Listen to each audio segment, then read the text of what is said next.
Airways.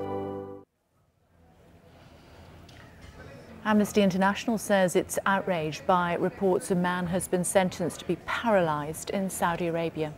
The prisoner was 14 when he stabbed a friend 10 years ago in the eastern town of Al-Assa, paralysing him. Reports say if he can't pay his victim $1 million Saudi riyals in compensation, he could be sentenced to paralysis. A spokesman for the Foreign Office said this: "We are deeply concerned by reports that a Saudi Arabian court has sentenced a man to be paralysed in retribution for causing the paralysis of a friend when he was 14 years old. We urge the Saudi authorities to ensure that this grotesque punishment is not carried out. Such practices are prohibited under international law and have no place in any society." Well, for more on this, joined now by Imam Ajmal Masroor, live from central London. Thank you for joining us on Sky News this afternoon. I suppose the first question to ask is this Sharia law? There is a verse in the Quran that talks about the Old Testament law, and that is to do with an eye for an eye, an ear for an ear.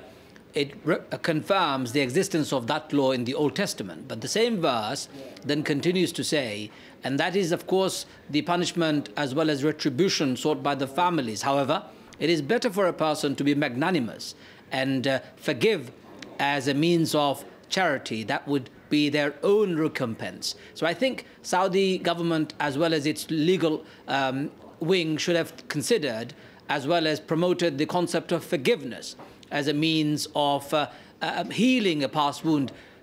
Paralyzing two people is not a gain for anybody. One person, of course, has been paralyzed as a result of the attack, but paralyzing somebody else will mean two people have become disabled, and that is not, in my view, a just way forward. But it is Sharia law. It is in the Old Testament, and that's what the Quran confirms, if that's what you mean. But Quran also says very clearly it is better for you to forgive. So Quran embraces the magnanimous role of the law itself, and that is to encourage people to forgive rather than seek retribution.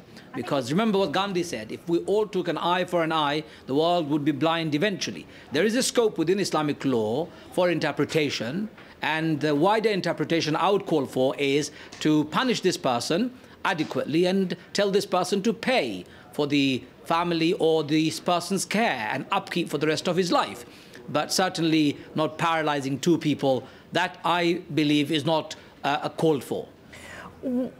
What is being proposed is, I would perhaps suggest, abhorrent to most people. What do you think Muslims would make of it? Well, Muslims would be rather startled by thinking, well, why has a part of the verse that only confirms an Old Testament ruling that's being handed down, where the Quran actually goes one step further and embraces forgiveness, isn't being encouraged? So Muslims would be very surprised by the one-sided, or at least half of the law that's being implemented. Don't forget, it's not a society where this is openly seen. Retribution, revenge is quite embedded in the Arab world. I think that's not to do with Islam, it's more to do with culture. Islam, of course, says, why do you want to take revenge when revenge is only creating a cycle of violence? It's better to forgive and wait for the day of judgment when your actual account would be taken.